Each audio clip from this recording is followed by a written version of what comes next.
бұлағы. Инна а'тойнакал каусар фасолли ли роббика ванхар деген сүре бар ғой Құранда.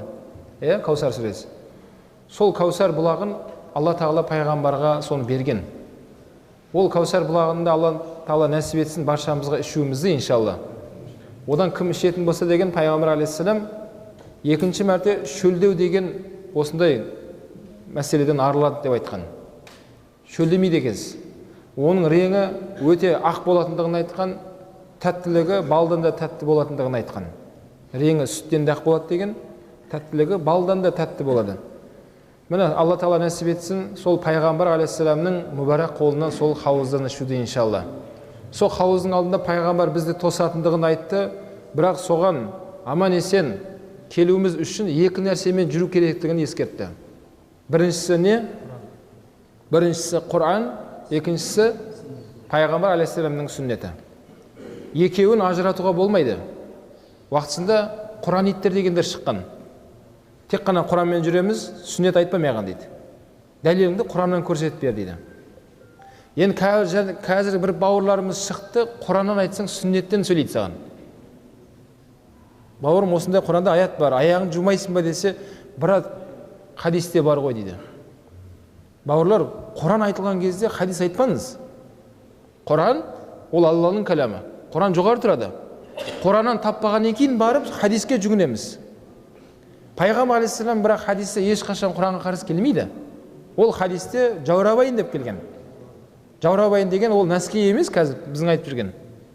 Оған Алла Тағала Құран кәрімде Майда сүресінде «Иза қумтум иля солати фағсилу вужухакум» намаз оқитын болсаңда дәрет алғанда беттерін жуыңдар. «Ва айдияқум илал марафи» қолдарында тірсекпен қосып жуыңдар. «Вамсаху бируусакум» бастарыңа мас тартыңдар. «Ва аржулакум илал каабайн» аяқтарын толықпен қосып жуыңдар. Аят фақсилу деп басталды. Алланың бұйрық райымен басталған еді. Сол аятты айтсаңыз, бауырыңыз сізге не айтып жатыр? Бауыр хадис бар ғой дейді. Бұл да адасушылық. Бірыңғай Құранмен, бірыңғай сүннетпен десе, ондай бөлігі болмайды. Құран, сүннет ол екеуі, ғұламалар айтқандай, осы пайғамбар алейхиссаламның өсиет қылып кеткені. Құранды біз сүннет арқылы түсінеміз. Сүннетті пайғамбар алейхиссаламның өмірбаянын оқу арқылы, оның сахабаларының өмірбаянын оқу арқылы пайғамбар алейхиссаламның сүннетін түсінеміз біздер. Міне құрметті бауырлар, енді сол пайғамбар алейхиссалам айтып кеткен бірінші жаңа айтқаны Құранын. Міне Аллаға шүкір, тәуба, Алла Тағала соны қолымызға ұстап оқитындай бізге мүмкіншілік жаратып берді. Құран кәрімде Алла Тағала сол Құранның аманатын, діннің аманатын тау тасқа, аспан жерлерге соны сендер аласыңдар ма деген кезде солар, я Раббым, біз оның үдесінен шыға алмаймыз деп солар орындай алмайтындықтарын айтып Алла Тағалаға жалбарынған солар. Бірақ адамға Алла Тағала соны аманатты көтересіңдер ма деген кезде біз көтереміз деп айтқанбыз соны. Алланың дінін. Сол Алланың дінін насихаттайтын ол Құран. Құрметті жақсылар, міне Аллаға шүкір, тәуба, сол Құранды көзіміздің жанарын беріп қойды Алла Тағала. Оқитындай сауат беріп қойды. Енді сол Құранға деген әдеп бар екен бауырлар. Құран ол кімнің сөзі? Алланың сөзі. Кез келген мәселеде әдеп деген нәрсе бар. Тамақ жеудің әдебі бар, ұйықтаудың әдебі бар, қонаққа барудың әдебі бар, киінудің әдебі бар. Бәрі нәрседе әдеп бар екен. Сол секілді Алланың Құран оқыған кезде әдептер бар екен. Имам Ғазали рахмахуллах оны екіге бөліп тастаған. Құран оқудың сыртқы әдептері, Құран оқудың ішкі әдептері болып екіге бөлінеді. Сыртқы әдептер не десе, Имам Ғазали өзінің кітабында келтіреді. Ол Құран оқудың бірінші әдебі дәретпен болу. Құран оқуыңыз келе ма? Дәрет алып, келіп, құбылаға жүзденіп, дұрыстап әуретіңізді жауып, әдеппен осылай басталу керек дейді. Ла ямассаху иллал муттахарун дейді аятта Алла Тағала. Құранда тек таза адамдар ғана ұстай алады деп айтқан. Таза ол жаңағыдай дәреті бар, ғұсылы бар адамдар деп айтқан. Енді ғұламалар айтқан, егер жаттаған аяттарыңызды Құранға ұстамай-ақ былай ойыңызбен қайталауға болса, онда рұқсат етіледі деген. Дәретсізді қайталауға болады деген. Бірақ абзалы дәретпен қайталау керек екен. Бауырлар, бұл Құранның несі екен? Ол әдеп екен. Және Құранның әдебін Имам Ғазали рахмахулла айтады, ол бисмилля мен аузубиллямен бастау. Аузубиллахи минаш шайтанир раджим, Бисмиллахир-рахманир-рахим. Алла тағала Құран кәрімде айтады, сендер Құран оқитын болсаңдар, сол шайтаннан сендер Алладан пана тілеңдер дейді. Астағиз билля. Алладан шайтаннан көмек сұрап, шайтаннан соның уасвасасынан Алладан көмек сұраңдар деген Құранда мағынада аят бар. Бұл не екен бауырлар? Құранның әдебі екен. Және Құранның әдебі сол Құранды қолыңызға ұстаған кезде ол қандай кітап екендігіне мән беру. Құран қандай кітап ол? Ол Алланың кітабы. Және сол Құранның ар жағындағы сөйлеп тұрған сөзге мән беру. Бұл әдебі. Және сөзді келтірген мынау Құранды жақсы әдемі дауыспен қирағат қылып оқу. Әдемі дауыспен. Кәдімгі қырағатпен бір қаридің дауысын көп тыңдап жүрген болсаңыз, иншалла сол кісінің дауысына салып оқысаңыз болады. Бірақ әуендетіп оқыңдар деп айтқан екен ғой хадисте деп, Қайрат Нұртастың әніне салып жүрмеңіздер. Құранды ұстап алып, әндетіп, әуенге салып ана жерде. Созатын жерін созбай, созбайтын жерді созып, ондай болмайды. Ол Құранға әдепсіздік болып есептелінеді екен. Құранға әдепті болу үшін не болу керек екен? Дауысыңызды шығарған кезде өзің еститіндей деңгейде деп айтқан. Құранды ол әдебі болып есептелінеді екен. Және Құранның әдебі болып есептелінеді екен. Аяттарды мақражын шығарып кесіп оқуға әрекет қылыңыз. Бисмиллахир-рахманир-рахим деп жуан әріпті жуан әріп қылып, жіңішке әріпті жіңішке әріп қылып, құл хуаллаху ахад деп мәд әріптерді мәд қылып, қалқым әріптерді дірілдетіп оқитын болсаңыз, Пайғамбар алейхиссаламның сүннетіне амал істеп, Құранға әдебіңіз болады сіздің. Расул алейхиссалам Құран оқыған кезде сахабалар айтқан аяттарды кесіп тастап оқитын болған деген. Бисмиллахир-рахманир-рахим. Кесіліп отыр ғой аяттар. Пайғамбар алейхиссалам осылай кесіп мәсна деп айтады, оқитын болған Пайғамбар алейхиссалам. Және Имам Ғазали айтады, сол кітабында Құранға әдеп, сіз Құранды оқуға бөліп өзіңізге бір жоспар құрып алыңыз дейді. Құран. Мысалға, өткенде бізде бір жамағаттар, осы Қарағандыдағы жамағаттармен осы Құран жайында әңгіме болған екен. Сөйтіп біздегі жамағаттар айында 3 мәрте хатым бар. Әр 10 күнде хатым жасалынады. Сөйтсе, Астанада осы сияқты бір бауырларымыз соны тыңдап болған екен айтыпты. Бауырым, сендерде 3 мәрте болса, Аллаға шүкір бізде күніге хатым деп айтты. Күніге. 30 адамнан бөлініп алып, 30 адамнан. Әрқайсысы бір парадан оқиды екен күніге. Күніге хатым депті. Сондай ма сіздерде? Солай естік біз Қарағандыда. Енді Қарағандыда жамағатта соған қазір Алла тағала Құран кәрімді тасабақу байнакум дейді, араларында ізгі амалда жарысыңдар. Соған қазір қызғанып, жамағаттарымыз сол күніге бір парадан оқуға әрекет қылып, жамағаттар осыны қатты серпіліп жүріп жатыр Аллаға шүкір. Сондай ма сіздерде? Сондай хабар келді біз жаққа.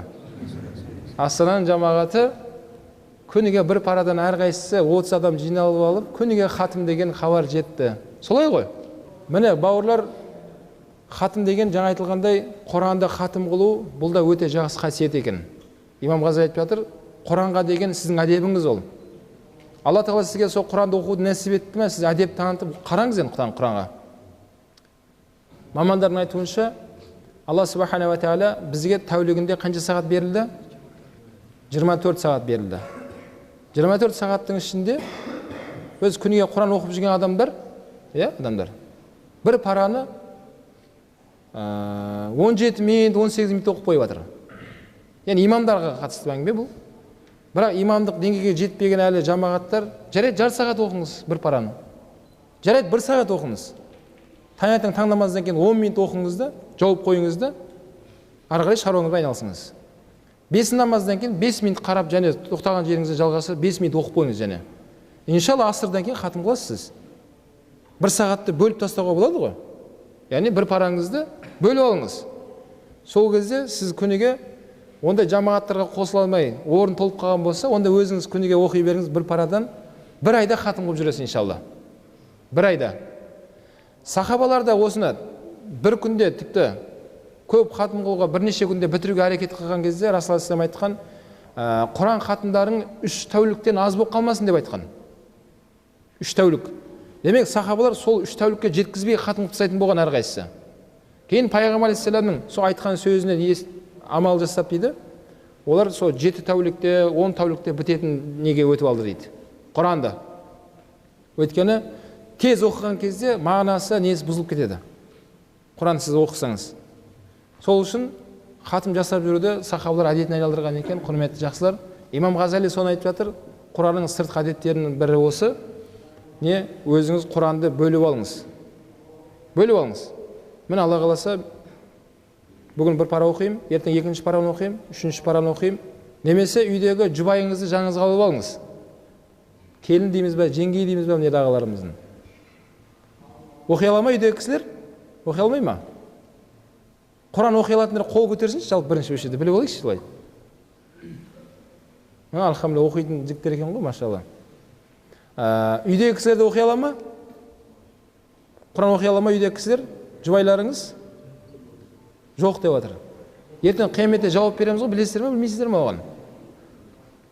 Сол жанымызда жүрген жұбайымыз қазір мына өмірде бәрі жақсы бола береді. Бірақ ана өмірге барған кезде әңгіме басқаша болады. Айтады екен, сіз ана өмірде жақсы жұбай болдыңыз, біздің қамқоршымыз болдыңыз, балаларымның әкесі болдыңыз, бәрі жақсы болды бізде. Бірақ бізге білім үйретпегенсіз ғой сіз. Тіпті кітапта келеді, сол күйеуі жәннатқа кетіп баратқан болса, бала шағасы жабылып дейді. Жағасы жармасып алып қалады, соны бері қарай дейді. Қайда кетіп барасыз деп? Бізді тастап болмайды ондай. Сіз ана өмірде білген екенсіз ғой осындай өмірдің бар екенін, қияметтің болатындығына дайындалған екенсің. Бізге айтпадыңыз сіз оны. Де бала шағаң жағасына жармасып дейді, аяғынан жабысып, соны жібермейді дейді жәннатқа. Кім жібермей атқан? Әйел бала шағасы. Мына өмірде мүмкін курортқа жіберетін шығар, бала демалып қайтсаңызшы деп. Бірақ ана жақта жібермейді екен. Не үшін жібермей жатыр? Өйткені ол адам әйел бала шағасына үйретпегендіктен. Құрметті бауырлар, мен әдейі айтып жатырмын, үйдегі әйелдерімізді қабырғаларымызға да үйретіп қояйық. Олар да Құран оқысын. Сөйтіп оларды иншалла сол бір пара оқи алатындай деңгейге жеткізіп алыңыз. Көмек шығып, сөйтіп бөліп беріңіз. Бүгін мен бір параны оқимын, сен екінші параны оқисың. Мен үшінші параны оқимын, сен төртінші параны оқисың. Тақ жағында жүресің бе, жұп жағында жүресің бе деп айтсаңыз, олардың тақты таңдайды екен. Сіз жұп таңдай беріңіз жарайды. Міне, сол үйдегі әйелдерімізді иншалла Құран оқитын болса, олардың ойлары түзеледі екен. Балаға сүт арқылы тақуалық жұғады екен. Сол Құран көп оқып жүрген әйелдеріміз аузынан жақсы сөз шығады екен, жаман сөз айтпайды екен. Шайтан іблис оны уасваса қыла алмай қалады. Өйткені оның жүрегінде де, тілінде де әрдайым Алла Тағаланың күніге Құран оқып жатқан әйелдеріміз. Иншалла. Оны өзімізден бастауымыз керек екен. Одан кейін көмек шығып әйелдерімізді қосайық. Оны көріп өскен балаларымызды иншалла оларды ертең қосылатын болады. Қазақта сөз бар екен. Тәрбиелі бала деп айтылмайды екен, көргенді бала деп айтады екен. Көргенді жерден шыққан қыз бала деп айтады екен. Көргенді жігіт деп айтады екен. Құрметті бауырлар, Құранда аят бар. Өздерінде және отбасыларыңды жанатын оты тастар мен адамдардан болған тозақтың отынан құтқарыңдар деген Құранда аят бар. Міне, Құранда ашық аят бар. Құранның әдебі сол екен, бауырлар. Құранды не істеуіміз керек екен? Бөліп алып, өзіңізге кәдімгі кесте жасап алыңыз. Мен бүгін мына сүреден мына сүреге оқимын иншалла. Келесі күні сол тоқтаған жерден жалғастырамын деп. Міне осы сыртқы әдептер екен бұлар. Енді Имам Ғазали жалғастырады, ішкі әдептері бар дейді. Құранның ішкі әдептері не ол десе, ішкі әдептері жаңағы Құранды қолыңызға ұстаған кезде, ол қандай кітап екендігіне мән беріңіз бірінші. Ойланыңыз. Ол Мұхтар Әуезов жазып кеткен Абай жолы емес. Қолыңызда тұрған кітап, ол Алланың кітабы. Алланың кітабын қолыңызға ұстап жатқан кезде, сіз жан дүниеңізбен Құранның ішкі әдебіне мән беріп, сіз сезініңіз дейді. Құран, қазір оқиын деп жатсың сен. Ол оқыған кезіңізде сіз Алла қаласа бір сүреде нешеме әріптерді қосып бір-біріне оқып шығасыз. Ал негізінде Құран лаухул махфузда жазылып тұр. Ал лаухул махфуздағы періштелерді басқарып тұрған Исрафил періште. Енді кітапта келгендей, риwаятта келгендей, Құранның бір әріпін соны бүткіл періштелер көтере алмайды екен. Сөйтіп Исрафил періштені шақырғанда ол да көтере алмайды дейді. Қараңыз, Алланың сөзінің салмағын қараңыз. Бір әріпті бүткіл періште жабылып көтере алмайды екен. Бірақ Алла субхана ва тағала мейірімді, сол бір әріп емес, толық Құранын Алла тағала біздерге нәсіп етті. Оқимыз кәдімгідей соны. Қараңыз, мамандардың айтуынша, мынау жоғарыға шығып космосқа шыққан кезде біздің қазір осы жер әлемі нүкте болып көрінбей жатыр дейді. Ал нүктенің ішіндегі біздер мүлдем көрінбейміз ғой онда. Ойлаңызшы, ана шығып кетіңіз планетадан. Сол жоғары планетаға барған кезде өте үлкен галактикалардың алдында біздің мынау жер әлемі галактикамыз көрінбей жатыр. Нүкте болып та көрінбей жатыр дейді. Оның ішінде жүрген біздер мен сіздер не істейміз онда? Былайша айтқан кезде жоқпыз біз негізінде. Жоқтан Алла бізді бар етті, ертең қайтадан жоғаламыз бәріміз. Бірақ Алла субхана ва тағала сол нүктенің ішінен көрінбей тұрған әлемнің ішіндегі біздер мен сіздерге қараңыз, аршыны көтеріп тұрған періштелер сол көтере алмай жатыр Алланың бір әріпін. Бірақ Алла тағала біздерге нәсіп еткен екен, біздер кәдімгі зуылдатып оқимыз сол Құранды. Міне Имам Ғазали соны айтты. Құранды қолыңа ұстаған кезде сезін сен кімнің кітабын ұстап тұрғаныңда. Және сол аятты оқыған кезде, сол кім саған сөйлеп жатқанына мән бер. Кім сөйлеп жатқан Құранда? Алла субхана ва тағала. Алланың сөзі. Мысалға сізге патшадан хат келсе, елбасымыздан сізге хат келді. Сіздің істеген сол біліктілігіңізде сізде осындай бір марапат хат келсе, сол хатты қалай оқисыз? Мән бересіз бе, мән бермейсіз бе? Хаттың ар жағында сөйлеп жатқан кім сізге? Елбасы ғой. Қандай халде оқисыз хатты? Көңіл бөліп, кәдімгідей ойыңызды түйіп, әрбір сөздерін қайта-қайта қайталап ана жерде мән бересіз. Алла субхана ва тағаланың сөзін оқыған кезде Имам Ғазали айтады, қайталаған кезде мән беріңіз дейді. Бір аятты оқыған кезде пайғамбар алейхиссалам бисмиллахи рахмани рахимді 7 мәрте қайталағанын келтіреді сөзде хадисте. Пайғамбар алейхиссалам бисмиллахи рахмани рахим дейді, ойланып тұрады дейді. Қайтадан бисмиллахи рахмани рахим. Мағынасын Алла тағала не айтып жатқанын пайғамбар алейхиссалам соны тадаббур дейді, оны пікір қылып жатыр дейді. Аяттарды оқыған кезде бауырлар пікір қылуымыз керек екен. Ол да ішкі әдебі. Бір аятты оқыдыңыз ба? Не айтып жатыр Алла тағала оны? Барып Халифа Алтай атамыздың аудармасын ашып қараңыз. Не айтып жатыр бұл аятты жалпы? Дұрыс оқыдыңыз, сауап алып жатсыз. Әр әріпке 10 сауаптан. Ал намазда тұрып оқысаңыз, сол аяттарды әр әріпке 100 сауаптан аласыз. Қиянда тұрып оқитын болсаңыз. Сауабыңызды сыртқы бөлінісінде алып жатсыз. Ал ішкі жан дүниесінде ойланып және пікір қылып оған мағынасын жүгіртсеңіз, сауабыңыз еселенеді екен. Омар ибн Хаттаб радиаллаху анху Бақара сүресін сол 2 жылдан астам уақыт жаттаған екен. Сол Бақара сүресін біткеннен кейін елді жинап ас беріп той берген екен. Кім? Омар ибн Хаттаб. Шайтан ібліс Омар жүрген жерден жүрмейтінді айтқан пайғамбар алейхиссалам. Сол көшемен басқа көшемен жүреді деп айтқан. Сол Омар ибн Хаттаб Бақара сүресін біткен кезде елді жинап ас беріп той жасаған екен. Сол кезде сахабалар келіп, "Ей Омар, Хаттабтың баласы Бақара сүресін жаттағанда бір Құранды толық жаттағандай, қари болғандай той жасап жатсың ғой. Екіншіден, осы Бақара сүресін жаттауға соншалықты неге ұзақ мерзім кетті 2 жыл? Оны жаңағыдай тез арада жаттауға болар еді ғой деп сұраған кезде Омар ибн Хаттаб радиаллаху анху жауап берген екен. Жаттауға болар еді. Бірақ айып етпеңіздер, 2 жылдан созылған жауабын айтайын. Мен бір аятты жаттаған кезде оған түсініп, Алла тағала не айтқанына мән беріп, амал жасамайынша екінші аятты жаттамадым деген. Бір аятты жаттайды, сөйтіп оны түсінеді, Алла не айтып жатыр ол жерде. Жақсы қатты көңіл бөледі, сөйтіп амал істейді екен. Кейін не істейді? Екінші аятқа өтем дейді. Осылай аят-аятпен жүріп қанша уақыт кеткен? 2 жыл кетті. Қазір медреседегі бауырларымыз Бақара сүресін 2 айға жетпей жаттап тастап жатыр олар. Зуылдатып. Әрине жас кезде балалар жаттай берсін, бірақ есейген кезде қайтадан соның аяттарының тәпсірін қарау керек. Алла субханала тағала маған не айтып жатыр ол жерде? Оған не істеу керек? Көңіл бөлу керек. Мынау қолыңыздағы телефоныңызға күнге неше мәрте қарайсыз? Есіңізде жоқ. Қол телефонға неше мәрте бүйтіп қарағаның есіңде жоқ. Қазір сағатта тақпайтын болдық. Телефон қарай саламыз, сағат бәрі соның ішінде, бәрін жасап берген.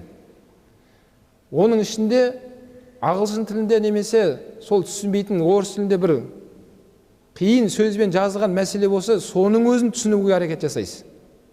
Ана настройкасына кіріп, не айтып жатыр ол жерде ол? Деп соны кәдімгідей жаттап, қыр-сырын біліп алған арамызда не бір хакерлер бар қазір. Телефонды берсең, шашып жинап береді. Оның маман емес негізінде. Бірақ ол қалай сондайға жетті? Күніге қарай бергендіктен. Күніге телефонға қарай берді, ішіне кіре берді, мән бере берді. Не айтып жатыр? Мынаған кірсем, одан кейін тағы не болады оның артында? Сөйтіп іздене бергендіктен телефон ішіне бәрін ақтарып, бүткіл нәрсесін біліп алды. Құранда сондай екен, бауырлар. Құранның аятын оқыған кезде оған тадаббур деген ой жүгіртіп. Алла Тағала не айтып жатыр маған? Бір қауымдар және айтқан кезде осындай бір опасыз болған екен. Құдай сақтасын, сақ болу керек ондай мәселеден деп, әрбір аятқа мәнді беріп осылай оқитын болсаңыз, онда сіз Құранның несіне амал жасаған боласыз? Құранның әдебіне амал жасаған боласыз.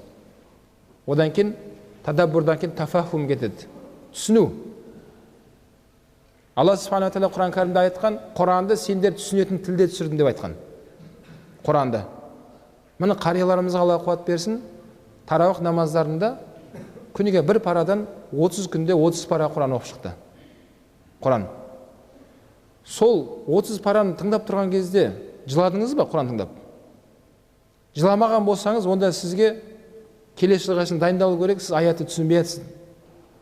Адам жылау үшін түсіну керек. Не айтып жатыр ол жерде? Жай келдіңіз, кеттіңіз, сауап аласыз әрине. Бірақ бір бауырларымыз еңкілдеп жылайды арамызда. Араб мемлекеттерінде мүлдем қатты жылайды. Жамағаттар жылаған кезде түсінбей жатқан адам өзі де қосылып жылай береді олармен. Иә, арабтар. Неге жылап жатыр олар? Өйткені Алла жерде Алла субханала тағаланың айтқан сөздерін түсініп жатыр. Пенде екен есіне түсті. Тәубасына келіп жатыр. Истиғфарын айтып жатыр ана жерде. Бауырлар, міне Құранды Алла Тағала біз түсінетін тілде жазылғанын айтқан, түсінетін тілде түскен. Ол араб тілі. Араб тілінен Аллаға шүкір мамандарымыз оны аударып, қазақ тіліне аударды, орыс тіліне аударды. Оны оқып, аят-аятпен салыстырып оқи берсеңіз, иншалла, кейде сұрақтар көп. Намаз тұрған кезде ойын бұзылып кетеді. Неше ракағат оқыған есімде жоқ. Бір есім жисам, имаммен бірге сәлем беріп тұр екем екі жаққа. Осындай ойдан қалай арылсам болады деп сұрақтар өте көп осы темада. Оның жауабы міне кітапта тұр екен. Құранның әдебіне мән бермеген адам екен ол. Яғни намазда тұрған кезде сіз оқыған қысқа сүренің мағынасын біліп алсаңызшы. Яғни не айтып жатқаныңызды біліңіз. Түсінуге әрекет жасаңыз. Әр аятты оқыған кезде соны жүрегіңізбен өткізіңіз сол нәрселерді. Ғұламалар айтқан, пайғамбар алейхиссалам 23 жылда осы Құран түсті пайғамбарға толық. 13 жыл Мекке қаласында, 10 жыл Медине қаласында. Расул алейхиссалам әрбір аятты қиыншылықпен күтіп алғандығын сахабалар жеткізген. Абдулла ибн Масғуд радиаллаху анху айтады, бірде пайғамбар алейхиссаламмен отырған кезде пайғамбарға уахи түсті дейді. Сол кезде пайғамбар алейхиссалам өзінен кетіп қалатын болған. Яғни талып қалатын болған. Ес-түссіз пайғамбар, сол кезде пайғамбар алейхиссаламның мүбарак басын аяғыма қойып қойдым дейді. Жастық ретінде. Сол кезде аяғымда тау басып тұрғандай сезіндім дейді. Мына аяғымда қимылдата алмай қалдым дейді. Сондай салмағы дейді. Айтпесе пайғамбар алейхиссаламның мүбарак басы ғана тұр аяғымда дейді. Бірақ аяғымда үлкен бір тау салмақпен басып тұрғандай сезіндім дейді. Пайғамбар алейхиссалам Құранның әрбір аяттарын осындай қиыншылықпен қабылдаған пайғамбар. Бұлай біздің телефондағы секілді пайғамбарға сообщение секілді келе салмаған ол. Осындай аяттар келді, қабылдап ал, жеткіз үмбетіңе. Ондай емес. Пайғамбар алейхиссалам әрбір аятты қиыншылықпен қабылдаған. Енді ғұламалар айтып жатыр, сіз Құранды оқыған кезде зуылдатып оқыңыз, бірақ соған қарай сізді сезініңіз. Пайғамбар алейхиссалам сол аяттарды қиыншылықпен қабылдаған еді, үмбетіне жеткізді соны. Міне Аллаға шүкір біз сондай заманға жеттік. Енді сол Құранды оқып, қолыңызға ұстайтындай деңгейге жеттік, бауырлар.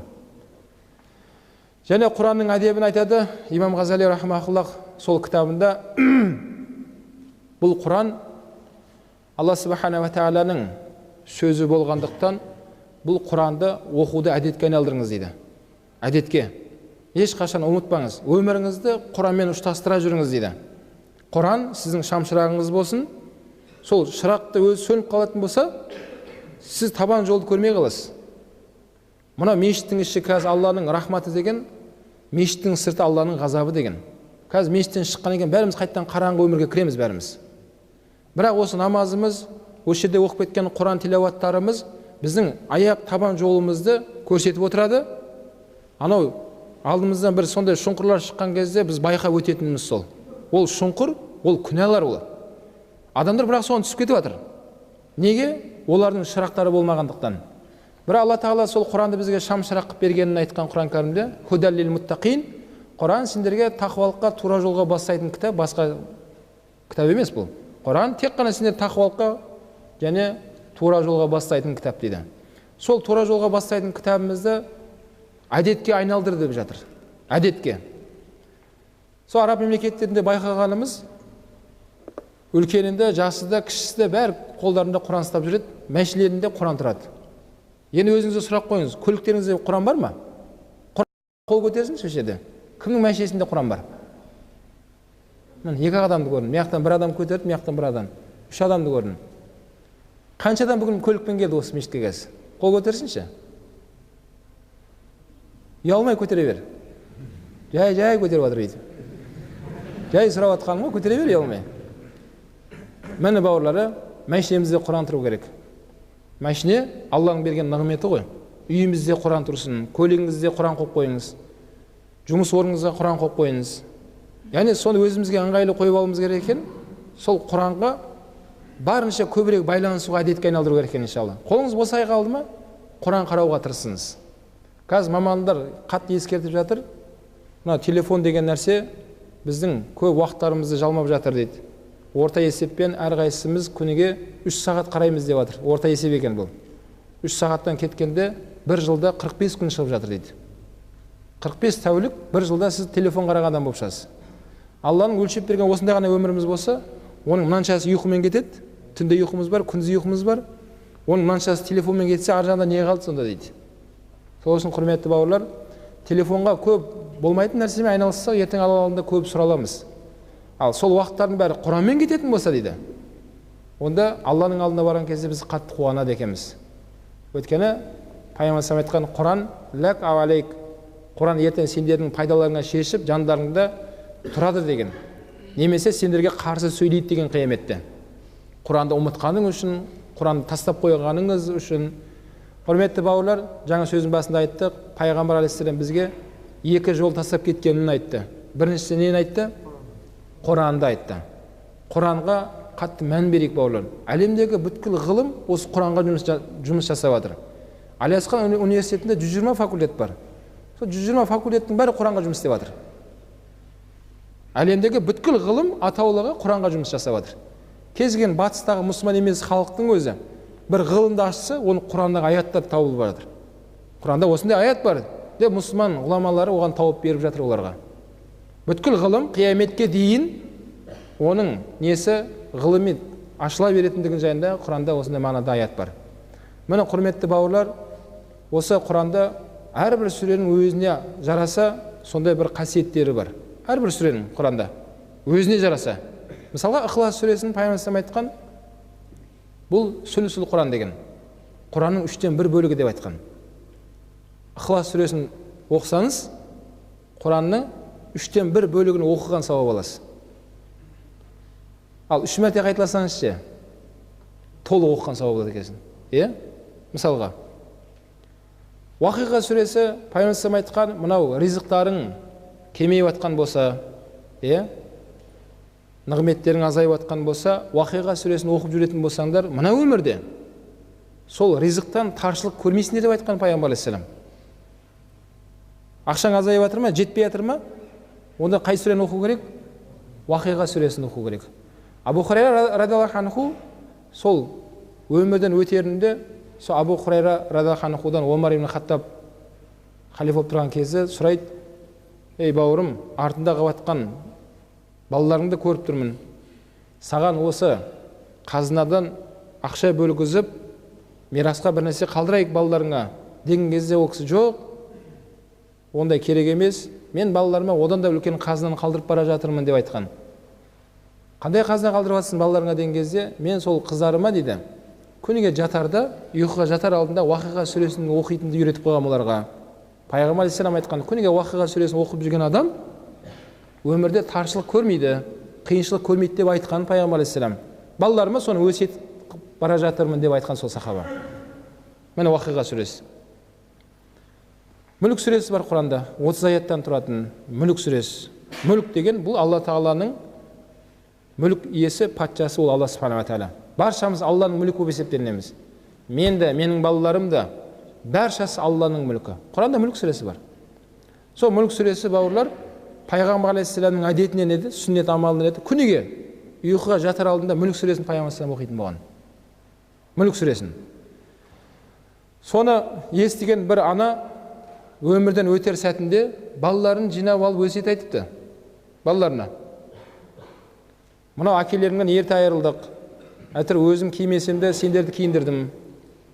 Өзім қиналсам да сендерге білдірместен ешқашан аш болған емессіңдер. Киімсіз жүрген емессіңдер. Үйсіз, күйсіз жүрген емессіңдер. Міне ер жеттіңдер. Әрқайсың білім алып, өздерің өмірде жолдарын таптыңдар. Ертең мен ана өмірге өтіп кететін болсам, сендер мені апарып жерге көміп қоя саласыңдар ма? Деп анасы балаларына осындай сөз айтады. Сөзде үлкен ұлы айтқан екен, анашым, Алла Тағаланың шариғаты бізге осыны айтқан болса, біз одан артық не істей аламыз? Адам өмірден өтсе, ислам дінінде апарып жерге көміңдер деп айтқан. Біз одан артық не істей аламыз деген кезде анасы айтқан екен, дұрыс, имамның айтқанын істеңдер. Мен сендерге оны айтып тұрғаным жоқ. Шариғат не айтады, солай істей беріңдер. Менің айтып тұрғаным, сендерге көмегім тиіп келді осы күнге дейін. Сендер де маған көмектесе алатын жолды айтып тұрмын деген кезде балалар айтқан екен, анашым айтыңыз. Сізге біз тарапынан көмектесе алатындай жол болса, жер әлемінің ана басында сондай бір нәрсе бар деп айтсаңыз, біз сіз үшін алып келуге дайынбыз. Айтыңыз, не нәрсе ол деген кезде анасы айтқан екен, Құранда Мүлік сүресі бар. Мүлік сүресін жаттаңдар. Пайғамбар алейхиссалам айтқан екен, кім Мүлік сүресін оқып, соның сауабын бағыштайтын болса, қабір азабын көрмейді деп айтқан екен. Өздерінде оқып жүріңдер. Және маған да соны бағыштап жүріңдер деп, анасы балаларына Мүлік сүресін өсиет қылған екен. Барыңдар да сол Құранға түсіп, үйреніп алыңдар сол сүрені. Міне мен сендерге сол кезде разымын деп анасы балаларына өсиет қылған екен. Міне осы нәрсені бауырлар қазірден бастап өзімізге жасап алайық. Мүлік сүресін оқыңыз, жаттаңыз, әйелімізге үйретіп қойайық. Кейін иншалла балаларымызға үйретіп қойайық. Олар да ертең, олар да ар жақтағы немеремізге үйретеді иншалла. Осылай кете береді екен. Ал ол Мүлік сүресінің сауабы бауырлар жаңа айтылғандай қабір азабынан аман қалуға көмектеседі екен. Және иншалла сол Мүлік сүресі соны оқып жүрген адамға жәннатқа кіруіне сол жанында тұрып шафағатшы болады екен. Мүлік сүресі. Міне осы айта беретін болсақ, бауырлар, Құранның әрбір сүрелерінің өзінің ерекшеліктері бар. Әрине Алланың сөзі бәрі. Біз жоғары екінші сүре төмен деген сөз шыққан жоқ бұл жерде. Бірақ Пайғамбар алейхиссалам сүннетіне сүйене отырып айтып жатқан сөздер, әрбір сүренің өзінің несі бар екен? Қасиеттері, жаңағыдай бір ерекшеліктері бар екен. Бұл жаңа айтылған Пайғамбар алейхиссаламның несі еді? Бірінші Құран еді. Адаспай тура жолда жүрудің бірінші жолы Құранды айтты, екінші Пайғамбар алейхиссаламның сүннетін айтты. Құрметті бауырлар, бұл сүннет амалда Алла Субхана ва Тағаланың біздермен сіздерге берген өте үлкен нығметі. Сүннет амалымыз. Мысалға айтатын болсақ, әдемі иіс себініп келеміз ғой. Сол әдемі иіс себініп келу Пайғамбар алейхиссаламның сүннет амалдарынан. Бірақ біздің көзімізге көрмейтін көптеген әлемдер бар. Жындар әлемі бар, шайтан әлемі бар. Солардың ең жек көретін иісі сол.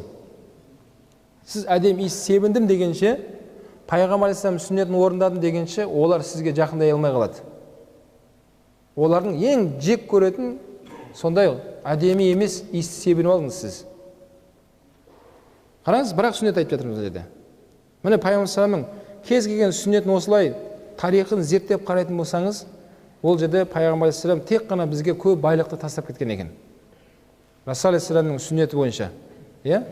Мысалға отырып пайғамбар алейхиссалам су ішкен кезде отырып су ішетін еді дейді. Қазір ол дәлелденіп жатыр. Адам отырған кезде мына шек құрылыстары бәрі тураланып, ана судың орнына түсуіне кәдімгідей жол жасап қояды екенсіз. Адам тұрып ішкен кезде суды мына шектердің бәрі тартылып, су өзінің орнына дұрыс бара алмай қалады екен. Сөйтіп ол болашақта ішімізде де сондай Алла Тағала жасап қойған ғой асқазандарымызда. Ішке бірдеңе түсті дегенше екінші бір нәрсе бөлінеді ана жерге. Не өтіңізден біріне су келеді. Сондай қылып қойған Алла Тағала. Сол өзінің жолымен кетпеген кезде адамдардың ішкі құрылысыңызда небір аурулар пайда болады екен. Қараңыз, екінші сүннет пайғамбар саламның тамақ жеуге үйреткен пайғамбар салам. Асқазандарыңды нешеге бөліңдер дейді? Үшке бөліңдер дейді. Біздер оны біреуге ғана бөліп жатырмыз. Тамаққа толтырып аламыз, болды сонымен. Қарным қамиып кетті, ауа жетпей қалды деп отырамыз. Ал пайғамбар салам үшке бөліңдер деп айтқан асқазандарына. Бірінші суды айтты, екінші тамақты айтты, үшінші ауаны қалдырыңдар деген. Қазір дәрігерлер ескертіп жатыр, асқазан негізінде былай бөлінбейді. Ол былай тұрады дейді. Астында су тұру керек, оның үстінде тамақ, оның үстінде ауа тұру керек екен. Енді тамақ жеп болған екен, оның үстінен сусын ішіп, шай ішіп, тағы бар деген іше беретін болсаң, ол зиян деп жатыр. Ішетін сусынды бірінші ішіп алыңыз. Қымыз ішіп ал, су не ішесін. Кейін артынан тамақ жеген кезде араластырмаңыз дейді. Сусын араластырмай, жақсылап шайнап, тек қана тамақ жеу керек екен. Кейін үшінші бөлікке келгенде, ауаға келген кезде тоқтай салу керек екен.